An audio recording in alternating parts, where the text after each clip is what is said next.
कि पोषण मीन्स होता क्या है, पोषण कहते किसे हैं। तो अब आपको समझना है कि पोषण क्या है। तो सबके दिमाग में एक बात आ रही होगी कि पोषण मीन्स कुछ खाने पीने वाली बात, पोषण है मीन्स कुछ खाने पीने वाली बात। तो अब हमें ये समझना है कि कुछ हम खाते क्यों हैं, खाने से हमें मिलता क्या है। तो इस बात को अगर हम समझ लेंगे तो पोषण को डिफाइन करना बहुत ही आसान हो जाएगा।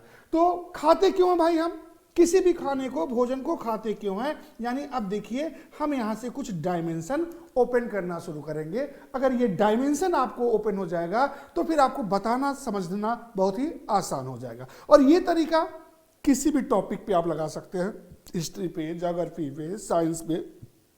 जब आपको एग्जैक्ट मीनिंग नहीं पता हो कि एग्जैक्ट डिफाइन कैसे करते हैं और आपको अगल बगल की चीजें पता है, यानी उसके डायमेंशंस पता है, तो डायमेंशंस को कैसे कवर अप करके क्या है डेफिनेशन बनाते हैं। ठीक, तो किसी चीज को खाते क्यों हैं, खाने से हमें मिलता क्या है। तो खाने से हमें जो है आप देखोगे एनर्जी मिलती है, खाने से ऊर्जा मिलती है, एनर्जी मिलती है, यानी ऊर्जा जरूरत है, ऊर्जा जरूरत है, एनर्जी रिक्वायरमेंट है और इसे हमें फुलफिल करना है, इसलिए हम खाते हैं। दूसरा, अगर पूछे खाना क्यों खाते हो भाई, तो आप कहोगे कि हमारे अंदर वृद्धि और विकास सही से हो। तो दूसरी पॉइंट हो गई वृद्धि एवं विकास। अगर ये ग्रोथ एंड डेवलपमेंट जो है सही से होगा तो सब कुछ सही होगा। तो अब दो चीजें आपने निकाला कि हमें एनर्जी की जरूरत है, हमें किसकी जरूरत है, हमें ग्रोथ एंड डेवलपमेंट की जरूरत है, यानी वृद्धि एवं विकास की जरूरत है। तो हम लोग क्या करते हैं, खाना खाते हैं। एक दो चीजें और निकालते हैं, जैसे अब क्यों खाते हो भाई, तो आपको पता होगा, आप सोचते हैं ना कि हम अच्छा अच्छा खाएंगे तो बीमार नहीं होंगे। जब बीमार नहीं होंगे तो बीमार क्यों नहीं होंगे, क्योंकि आपका इम्यून सिस्टम जो प्रतिरक्षा तंत्र है उसे ये क्या करता है, मजबूत करता है। तो यहां से आप आसान भाषा में लिख सकते हैं रोगों से लड़ने की क्षमता, यानी प्रतिरक्षा तंत्र की मजबूती हेतु,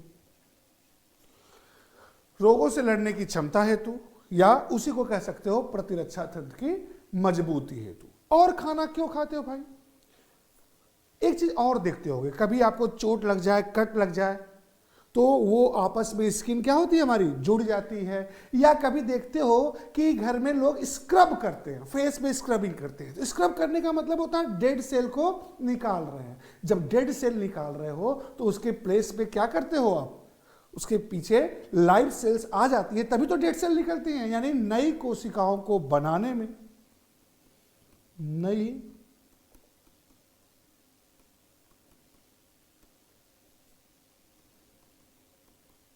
कोशिका बनाने एवं क्षतिग्रस्त कोशिका की मरम्मत।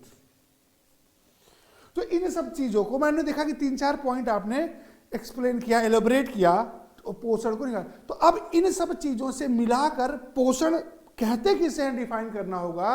तो पोषण एक प्रक्रिया है, पोषण एक प्रक्रिया है जिसमें कोई भी जीव वातावरण से भोजन ग्रहण करता है। हमें भोजन कहां से मिलेगा, हमें इस नेचर से ही तो मिलेगा।